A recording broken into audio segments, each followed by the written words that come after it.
ጤና ይስጥልኝ እንደምናላችሁ የተወደዳችሁ ተመልካቾች እንኳን ለሕዝበ ክርስቲያኑ በሙሉ እንኳን ለጌታችን ለመድኃኒታችን ለኢየሱስ ክርስቶስ የትንሣኤ በዓል በሰላም አደረሳችሁ እያልን ከሐረሪ ቴሌቪዥን በቀጥታ ስርጭት የዕለቱን ዜናዎቻችንን እነሆ።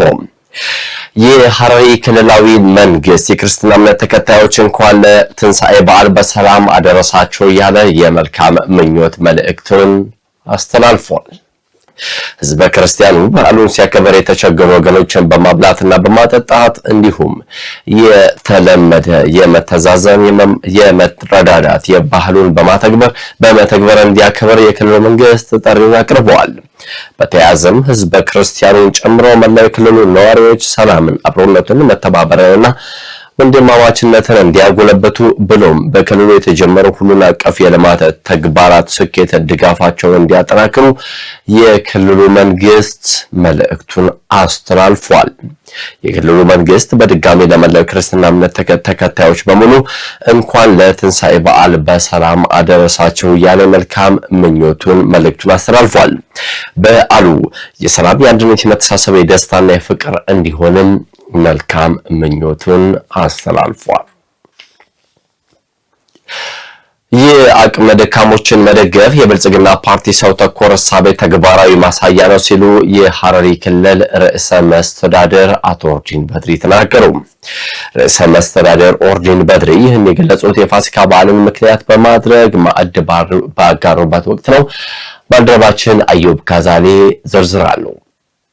የሐረሪ ክልል ርዕሰ መስተዳድር አቶ ኦርዲን በድሪ የፋሲካ በዓልን ምክንያት በማድረግ ማዕድ አጋርተዋል። ርዕሰ መስተዳድሩ ድጋፉን ባበረከቱበት ወቅት አቅመ ደካሞችን መደገፍ የብልጽግና ፓርቲ ሰው ተኮር እሳቤ የተግባራዊ ማሳያ ነው ብለዋል። መሰል በጎ ተግባራት ማህበራዊ ትስስርንና የአብሮነት እሴቶችን ይበልጥ እንዲያዳብሩ የሚያስችሉ እንደሆኑም ገልጸዋል። በዓሉን በምናከብርበት ወቅት ያለው ለሌለው በማካፈል የመረዳዳትና የመደጋገፍ ባህልን ይበልጥ በማጎልበት እንደሚገባ ነው የተናገሩት። ርዕሰ መስተዳድሩ የፌዴራል ፖሊስ አባላት እያከናወኑ የሚገኘውንም ስራ አድንቀዋል። ከሐረሪ ክልል ኮሚኒኬሽን የተገኘው መረጃ እንደሚያመለክተው ለመላው የክርስትና ሃይማኖት ተከታዮች እንኳን ለፋሲካ በዓል በሰላም አደረሳችሁ መልእክትም አስተላልፈዋል። የሐረሪ ክልል ማህበረሰብ አባላት ከክልሉ ውጭ ሆኖ የራሳቸውን አመራር መምረጥ እንዲችሉ በብዙ ትግል የተገኘውን ዕድል በአግባቡ ሊጠቀሙበት እንደሚገባ የሐረሪ ክልል ርዕሰ መስተዳድር አቶ ኦርዲን በድሪ ተናገሩ። በድሬዳዋ አስተዳደር የሚኖሩ የሐረሪ ማህበረሰብ አባላት የሸዋል ኢድ በዓልን እና የሰባተኛው ዙር ጁገር ልዩ ምርጫ ክልል እጩዎችን የማስተዋወቅ መርሃ ግብር በድምቀት አክብረዋል። ተጨማሪ አለን። በድሬዳዋ አስተዳደር የሚኖሩ የሐረሪ ማህበረሰብ አባላት የሸዋል ኢድ በዓልና የሰባተኛው ዙር የጁገር ልዩ ምርጫ ክልል እጩዎችን የማስተዋወቅ መርሃ ግብር በድምቀት አከበሩ። በመድረኩ ላይ ተገኝተው ንግግር ያደረጉት የሐረሪ ክልል ርዕሰ መስተዳድር አቶ ኦርዲን በድሪ የዘንድሮ ሸዋል ኢድ በድሬዳዋ ሲከበር ለሰባተኛ ዙር ጁገር ልዩ ምርጫ እጩዎችን ማስተዋወቅ አንድ ላይ መካሄዱ ልዩ ያደርገዋል ብለዋል። ሸዋል ኢድ የሐረሪ ህዝብ የባህልና የማንነት መገለጫ ከመሆኑ ባለፈ በዓለም ቅርስነት መመዝገቡ ክልሉንና ሀገሪቱን በዓለም አቀፍ ደረጃ ለማስተዋወቅ ትልቅ ዕድል መሆኑንም ገልጸዋል። በመሆኑም ይህንን ቅርስ የመጠበቅና የማልማት ኃላፊነት የሁሉም አካል ሊሆን እንደሚገባም አሳስበዋል። ርዕሰ መስተዳድሩ አክሎም የሐረሪ ማህበረሰብ አባላት ከክልሉ ውጪ ሆነው የራሳቸውን አመራር እንዲመርጡ የተፈቀደው በብዙ ትግል መሆኑን አስታውሰው በመሆኑም ይህ በብዙ መስዋዕትነት የተገኘ ታሪካዊ ዕድል በመሆኑ ማህበረሰቡ ባሉበት አካባቢ ሆኖ የክልሉን አመራር በመምረጥ ረገድ ንቁ ተሳትፎ ሊያደርግ ይገባልም ብለዋል። በምርጫው ሂደት የህዝብን ድምጽ ዋጋ ለማሳጣት የሚንቀሳቀሱ ከፋፋይ አጀንዳዎችን ማህበረሰቡ ነቅቶ ሊከላከል እንደሚገባም አስገንዝበዋል። የድሬዳዋ አስተዳደር ከንቲባ አቶ ከድር ጀዋር በበኩላቸው የሐረሪ ማህበረሰብ በክልሉ ፖለቲካዊ እንቅስቃሴ ላይ ካለበት ቦታ ሆኖ እንዲሳተፍ ያደረገው ትግል ለሌሎችም ትልቅ ትምህርት የሚሰጥ ጥንካሬ መሆኑን ገልጸዋል። ፓርቲያችንም ሆነ ዓላማችን አንድ ነው ያሉት ከንቲባው በምስራቅ ኢትዮጵያ የልማት ተምሳሌት የሆኑትን የሐረርና የድሬዳዋ ከተሞችን እድገት በጋራ ለማስቀጠል በትኩረት እንደሚሰራም ተናግረዋል። በዕለቱ የሸዋል ኢድን በዓል የሚያንጸባርቁ ልዩ ልዩ ዚክሪዎችና የኪነ ጥበብ ስራዎች የቀረቡ ሲሆን ለሰባተኛው ሀገር አቀፍ ምርጫ ለጁገር ልዩ ምርጫ ክልል የሚወዳደሩ እጩዎችም ትውውቅ አድርገዋል። በመርሃ ግብሩ ማጠቃለያ ላይም ለአይሳፊያ አህመድ ጋሪ በርዕሰ መስተዳድር ኦርዲን በድሪና በከንቲባ ከድር ጀዋር አማካኝነት የክብር ካባ የማልበስና የእውቅና አሰጣጥ ስነ ስርዓት ተከናውኗል። በመድረኩ ላይ የሐረሪ ክልል ርዕሰ መስተዳድር አቶ ኦርዲን በድሪ፣ የሐረሪ ብሔራዊ ጉባኤ አፈ ጉባኤ አቶ ሙየዲን አህመድ፣ የሐረሪ ክልል ብልጽግና ፓርቲ ቅርንጫፍ ጽህፈት ቤት ምክትል ኃላፊ አቶ አብዱልሐኪም ኡመር፣ የድሬዳዋ አስተዳደር ከንቲባ አቶ ከድር ጀዋር፣ የአስተዳደሩ ምክር ቤት አፈ ጉባኤ፣ የሐረሪ ክልልና ድሬዳዋ አስተዳደር የተለያዩ አመራሮችና የድሬዳዋ ሐረሪ ማህበረሰብ አባላት ተሳትፈዋል። ወደ ዕለቱ ወሬዎቻችን አልፈናል። ትንሣኤ የሞት ድል የተበሰረበት ዕለት በመሆኑ ምዕመናን የተቸገሩትን በመርዳት ፍቅርን በተግባር በመግለጽ ሊያከብሩት እንደሚገባ የሃይማኖት አባቶች ገለጹ። የኢትዮጵያ ኦርቶዶክስ ተዋሕዶ ቤተክርስቲያን የሃይማኖት አባት እንዲሁም የኢትዮጵያ ካቶሊካዊት ኢትዮጵያ ወንጌላውያን አብያተ ክርስቲያናት አባቶች የብርሃነ ትንሣኤ በዓልን በማስመልከት የእንኳን አደረሳችሁ መልእክትን አስተላልፈዋል። ባልደረባችን ቤተልሔም ደሴ ዝርዝር አላት። የኢትዮጵያ ኦርቶዶክስ ተዋሕዶ ቤተክርስቲያን፣ የኢትዮጵያ ካቶሊካዊት ቤተክርስቲያንና የኢትዮጵያ ወንጌላዊ አብያተ ክርስቲያናት የሃይማኖት አባቶች የኢየሱስ ክርስቶስ የትንሣኤ በዓልን በማስመልከት ለመላው የእምነቱ ተከታዮች የእንኳን አደረሳችሁ መልእክት አስተላልፈዋል።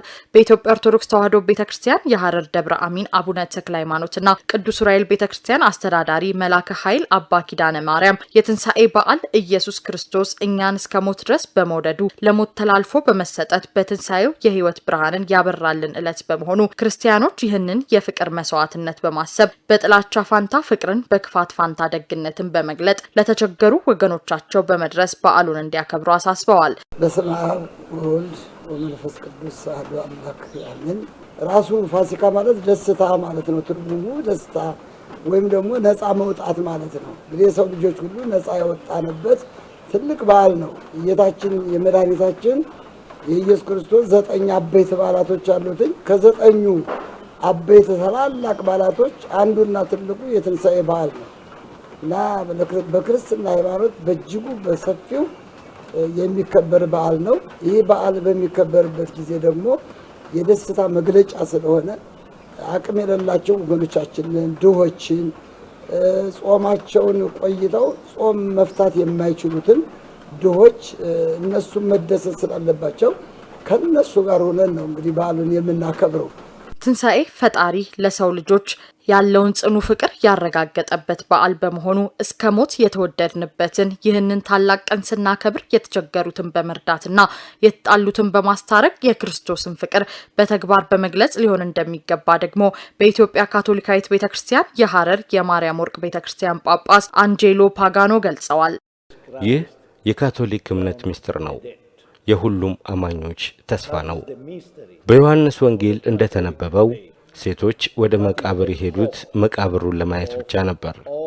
ነገር ግን መቃብሩ ባዶ እንደሆነ አዩ። የጌታም መላእክት እንዲህ አላቸው፣ አትፍሩ፣ የምትፈልጉት የናዝሬቱ ኢየሱስ እዚህ የለም፣ ተነስቷል። ወደ ገሊላ ሂዱ፣ በዚያ ታገኙታላችሁ። ውድ ክርስቲያኖች፣ ውድ ወንድሞችና እህቶቼ፣ እኔም ለእናንተ ይህን እላለሁ፣ አትፍሩ። ዛሬ የምንኖረው ሁኔታ ቀላል አይደለም። ብዙ ችግሮች አሉ። በአገር ውስጥም በውጭም በዓለምም ብዙ ጦርነቶች አሉ። ነገር ግን ሁሉን ያሸነፈው ጌታችን ኢየሱስ ክርስቶስ እርሱ ተስፋችን ነው። በእርሱ መታመንና መተማመን አለብን።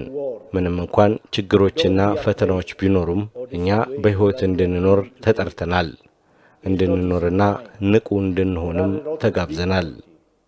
ኢየሱስ በቅዱሱ ሳምንት ለደቀ መዛሙርቱ ይህንን ትእዛዝ ሰጠ። እንደኔ እኔ ወዳችኋለሁ፣ እርስ በርሳችሁም ተዋደዱ። ይህ ነው የሰላም ምስጢር። የወንጌላውያን አብያተ ክርስቲያናት ካውንስል የሐረር ከተማ ካውንስል ሰብሳቢ መጋቢ ዮሴፍ ሀብተማርያም ትንሣኤ የድልና የአዲስ ሕይወት መጀመሪያ መሆኑን በመጥቀስ አማኞችም ይህንን ሰማያዊ ፍቅር መነሻ በማድረግ ለሀገር ሰላምና ለወገን ደህንነት እንዲቆሙ ጥሪ አቅርበዋል። ይሄ የተከፈለው ዋጋ የሰው ልጆችን ለማዳን የተከፈለ መሆኑን ሁሉም ሰው እንዲያስበው ይገባል። ይህ ቃል የታመነና ሁሉም እንዲቀበሉት የተገባ ነው ይላል። ዛሬ አንድ ሰው ወደ ሲኦል ቢሄድ ኃጢአተኛ ስለሆነ አይደለም ወደ ሲኦል የሚሄደው። እግዚአብሔር ለሰዎች መዳን ያዘጋጀውን የደህንነት መንገድ ኢየሱስ ክርስቶስን ባለመቀበሉ ስለሆነ የሞተላችሁ አምላክ እያለ የሞተላችሁ ጌታ እያለ በምንም ምክንያት ወደ ሲኦል እንዳትሄዱ በዚህ ሰዓት ለመላ የክርስትና እምነት ተከታዮች ስም ይህንን ወንጌል ይህንን የምስራች ለዓለም ሁሉ መናገር እፈልጋለሁ። ጌታችን ኢየሱስ ክርስቶስ የትንሣኤ ጌታ ነው። ጌታችን ኢየሱስ ክርስቶስ አዳኝ ነው። ስለዚህ የዳንን ሰዎች የጌታን መንገድ ስናስብ ተርቤ አላበላችሁኝም ተጠምቼ አላጠጣችሁኝም ስለሚል እሱን የምናመልክና የትንሳኤ ምስጢር የገባን በሙሉ በዓሉን ስናከብር በማከላችን ያሉትን ችግረኞችን የታመሙትን በእስር ቤት ያሉትን በመጠየቅ ከነሱ ጋር በጋራ ደስታችን እንዲሆን አብረን እንድናከብር የጌታን ትእዛዝ መፈጸም እንድንችል አደራ ለማለት ፈልጋለሁ። የሃይማኖት አባቶቹ ለመላው ክርስትና እምነት ተከታዮች በዓሉ የደስታና የበረከት እንዲሆን መልካም ምኞታቸውን ገልጸዋል። አጠቃላይ ይህንን ሚዲያ ለሚከታተሉ ወገኖቻችን ሁሉ በሙሉ የትንሳኤ በዓል ነው። እንግዲህ እንኳን ለብርሃነ ትንሳኤው አደረሳችሁ እላለሁ። በዓሉ ለሁላችሁ ለኢትዮጵያ ኦርቶዶክስ ተዋሕዶ ቤተክርስቲያንም ለሌሎችም ወገኖቻችን ሁሉ በዓሉ የሁላችንም የሰላም የፍቅር በዓል እንዲሆንልን እመኛለሁኝ። በመላ አገራችን የሚከበረውን የትንሳኤ በዓል አስመልክቶ ለመላው የክርስትና እምነት ተከታዮች በሙሉ እንኳን ለ2018 ዓመተ ምህረት የትንሳኤ በዓል በሰላም አደረሳችሁ ለማለት ፈልጋለሁ። በዓሉ የደስታ የሰላም የበረከት እንዲሆን እመኛለሁ። ለመላ የኢትዮጵያ ሕዝብ አገራችን የሰላም ያድርግልን። እግዚአብሔር ምድራችን ከክፉ ነገር ሁሉ ይጠብቅ። ሰላም ለሰው ልጆች ሁሉ በጎ ፈቃድ በምድር ይሁን። እግዚአብሔር የተመሰገነ ይሁን። Believe and trust in him that in spite of all the difficulties ውድ ወንድሞቼና እህቶቼ እርስ በርሳችን እንዋደድ። እግዚአብሔር እኛን ስለወደደን ከዲያብሎስ ኃይል ለማዳን ልጁን ሰጠን። ታማኝ ሁኑ፣ በእግዚአብሔር ታመኑ፣ በልጁ በኢየሱስ ክርስቶስ ታመኑ። እርሱ ብቻ የተሻለ ሕይወትን ለማግኘት ይረዳናል። እንኳን ለፋሲካ በዓል አደረሳችሁ። God loved us that he gave his son to rescue us from the power of devil. Be faithful. Trust in God. በዓሉን ከመቼውም ጊዜ በላይ በፍጹም ክርስቲያናዊ መዋደድና መረዳዳት እንዲያከብሩትም የሃይማኖት አባቶቹ ጥሪ አቅርበዋል።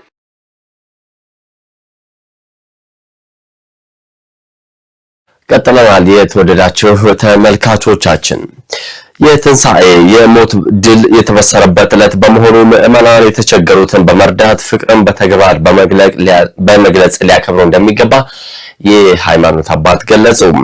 የኢትዮጵያ ኦርቶዶክስ ተዋሕዶ፣ የኢትዮጵያ ካቶሊካዊት፣ የኢትዮጵያ ወንጌላውያን አብያተ ክርስቲያናት አባቶች ለብርሃነ ትንሣኤው በሰላም አደረሳቸው መልእክትን አስተላልፈዋል። ከዚያም በተጨማሪ የትንሣኤ በዓል ሲከበር የተቸገሩትን በመርዳትና ያለው ለሌለው በማካፈል ሊሆን እንደሚገባ የሐረር ከተማ የሚገኙ ህዝበ ክርስቲያን ምዕመናን ገልጸዋል። በዓሉ በመላው ሀገሪቱ በድምቀት እየተከበረ ይገኛል።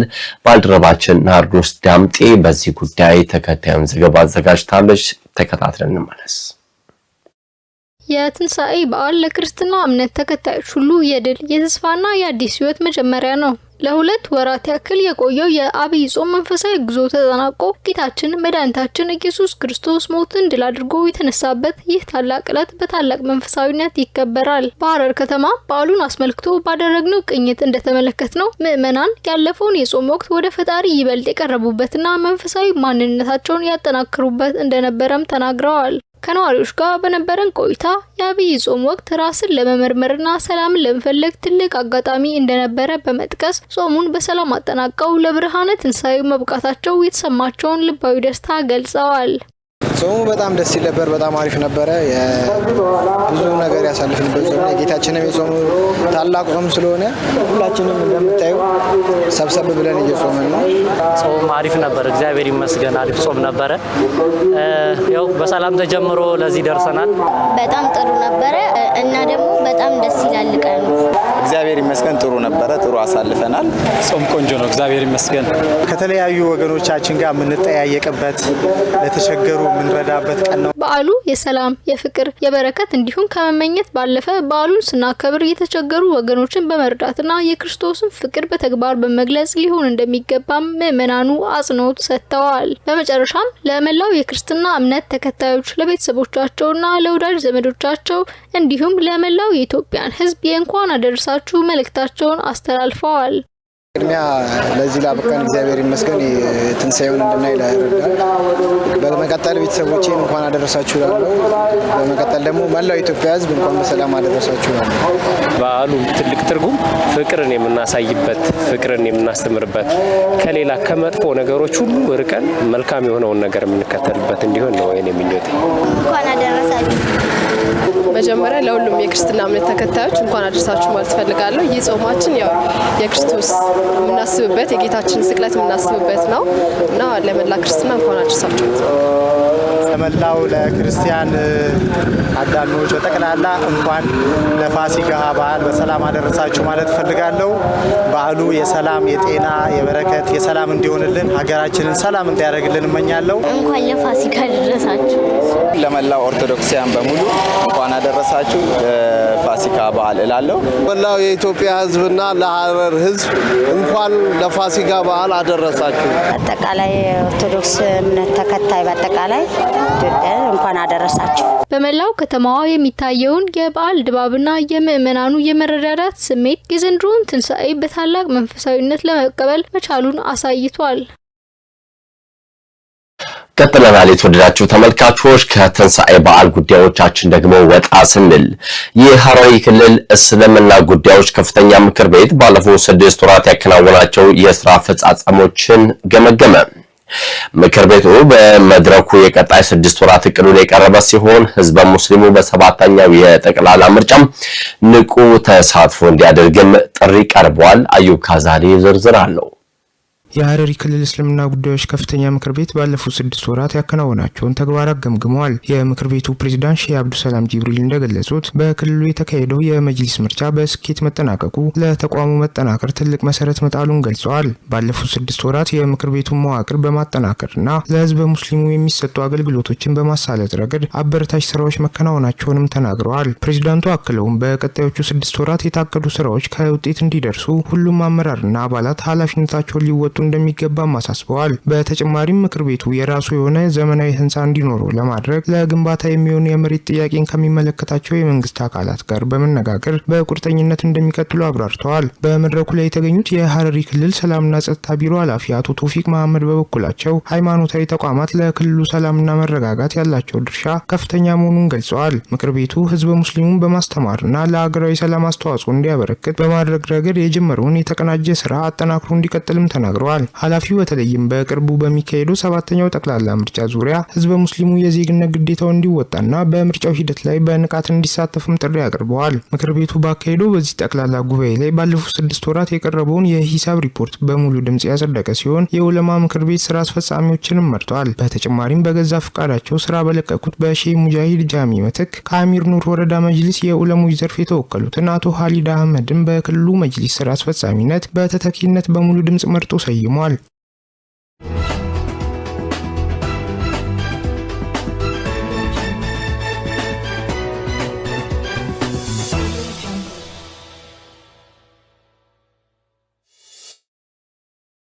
ቀጥለናል። የተወደዳችሁ ተመልካቾች በድጋሚ ለመላው የክርስትና እምነት ተከታዮች በሙሉ እንኳን ለጌታችን ለመድኃኒታችን ለኢየሱስ ክርስቶስ የትንሳኤ በዓል የፋሲካ በዓል በሰላም አደረሳችሁ እያልን በቀጣይ ደግሞ ከሀገር አቀፍ ጉዳዮች ወዳገኘናቸው ወሬዎቻችን አለፍን። የ2018 የትንሳኤ በዓል በክርስትና እምነት ተከታዮች ዘንድ በታላቅ ድምቀት እየተከበረ ይገኛል። ጠቅላይ ሚኒስትር ዶክተር አብይ አህመድ እንዲሁም ከቀዳማዊት እመቤት ዝናሽ ታያቸው ጋር በመሆን የፋሲካ በዓልን ምክንያት በማድረግ ለተለያዩ የህብረተሰብ ክፍሎች ማዕድን አጋርተዋል። እነዚህና መሰል አገር አቀፍ ወሬዎች ደግሞ በተከታይነት ይቀርባሉ። ተከታትለን እንመለስ። ጠቅላይ ሚኒስትር ዶክተር አብይ አህመድ ከቀዳማዊ እመቤት ዝናሽ ታያቸው ጋር በመሆን የፋሲካ በዓልን ምክንያት በማድረግ ለተለያዩ የህብረተሰብ ክፍሎች ማዕድ አጋርተዋል። በመላው ኢትዮጵያ በክርስትና ጥላ ውስጥ በሚገኙ ቤተ እምነቶች ያሉ ክርስቲያኖች የትንሳኤን በዓል በተስፋ በመስዋዕትነትና በአዲስ መነሳት መንፈስ በአንድነት ያከብራሉ። ከጠቅላይ ሚኒስትር ዶክተር አብይ አህመድና ቀዳማዊት እመቤት ዝናሽ ታያቸው ዓመታዊውን የፋሲካ ማዕድ ማጋራት ከተለያዩ የህብረተሰብ ክፍሎች ጋር በአንድነት ፓርክ በጋራ መታደማቸው ለእውነተኛው የአንድነት መንፈስ ጉልህ ማሳያ ማሳያ መሆኑን የጠቅላይ ሚኒስትር ጽህፈት ቤት መረጃ ያመለክታል። ከሳምንታት የጾም ጥሞናና የራስን መመልከት ጊዜ በኋላ ፋሲካ በእውነተኛ አምልኮ መንፈስን አድሶ ቤታችንንም በደስታ ይሞላል። በዘመድ አዝማድ መጠያየቅና ማዕድ መካፈልን ፍቅርን እንደሚያዳብር ተገልጿል። በዓለ ትንሣኤው በመላው ኢትዮጵያ የእምነት ቤተሰባዊነትና የመታደስ መንፈስ የሚታይበት መሆኑን ተጠቁሟል። የጠቅላይ ሚኒስትር ጽህፈት ቤት ሁላችንም በዚህ የትንሣኤ መንፈስ ዛሬም ነገም ሰርክ ቤታችንን ልባችንንም ለተቸገሩ ወገኖች መክፈት አለብን ብሏል። በበዓላት ወቅት ያለው ከሌለው ጋር በአብሮነትና በመረዳዳት ማሳለፍ የኢትዮጵያውያን የቆየ እሴት ነው ሲሉ የአዲስ አበባ ከተማ ምክር ቤት አፈ ጉባኤ ወይዘሮ ቡዜና አልከድርም ገልጸዋል። በዓሉን በማስመልከትም የአዲስ አበባ ከተማ ምክር ቤት አፈ ጉባኤ ወይዘሮ ቡዜና አልከድር የወደቁትን አንሱ አረጋውያን መርጃ ማዕከል ለሚገኙ አረጋውያን ማዕድ አጋርተዋል። በዚህ ወቅትም ኢትዮጵያውያን በዓላትን ሲያከብሩ የተቸገሩና አቅመ ደካማ ወገኖችን በማሰብ ሊያሳልፉ እንደሚገባ መልእክት አስተላልፈዋል። በበዓላት ወቅት ያለው ከሌለው ጋር በአብሮነትና መረዳዳት ማሳለፍም የኢትዮጵያውያን የቆየ እሴት መሆኑን ተናግረዋል።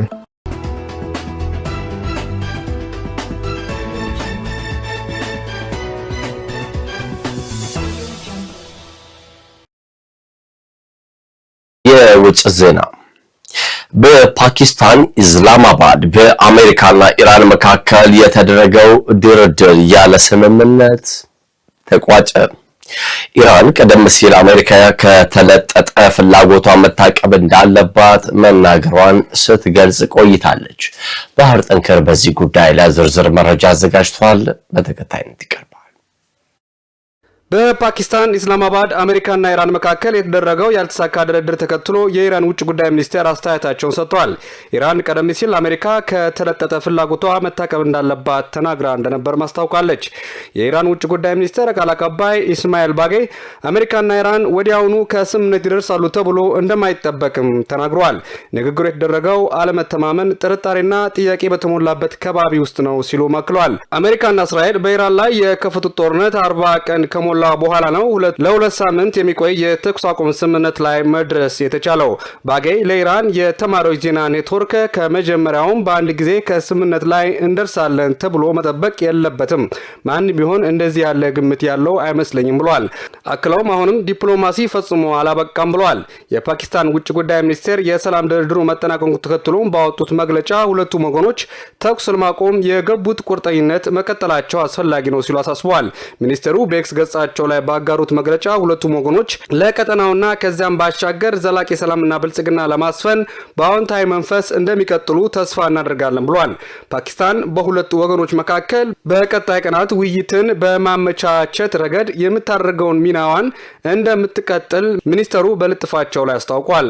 አሜሪካ ምክትል ፕሬዝዳንት ጄዲ ቫንስ ከኢራን ጋር በፓኪስታን ያደረጉት ድርድር ያለ ውጤት መበተኑንም ለጋዜጠኞች ተናግረዋል። ምክትል ፕሬዝዳንቱ አሜሪካ ቀይ መስመሮቿን ግልጽ ማድረጓን አስታውቀው ኢራን ግን ባስቀመጥናቸው ነጥቦች ላይ አልተስማማችም ብሏል። አክለውም ኢራናውያን ነጥቦቻቸውን የሚቀበሉበት ሁኔታ ላይ መድረስ አልቻልንም ብሏል። የኢራን ውጭ ጉዳይ ሚኒስቴር ቃል አቀባይ ኢስማኤል ባጌ በበኩላቸው ቃል አቀባዩ ዋሽንግተን የተለጠጠ ፍላጎቷና ህጋዊ ያልሆኑ ጥያቄዎቿን እንድትተው እንዲሁም የኢራን ህጋዊ መብቶችና ፍላጎቶች እንድትቀበልም ጠይቀዋል። የተወደዳችሁ ተመልካቾቻችን ከሐረሪ ቴሌቪዥን በቀጥታ ስርጭት ወደ እናንተ ሲደርሱ የነበሩት የዕለቱ ዜናዎቻችን እዚህ ላይ ያበቁ። ለመላው ክርስትና እምነት ተከታዮች በሙሉ እንኳን ለጌታችን ለመድኃኒታችን ለኢየሱስ ክርስቶስ የትንሣኤ በዓል ፋሲካ በዓል በሰላም አደረሳችሁ። ከመላው ስርጭት ባለሙያዎች ጋር ለዕለቱ የደረሱት ዜናዎቻችን ይህንን ይመስላሉ። ሲሳይ ዘሪሁን ነበር። ጤና ይስጥልኝ።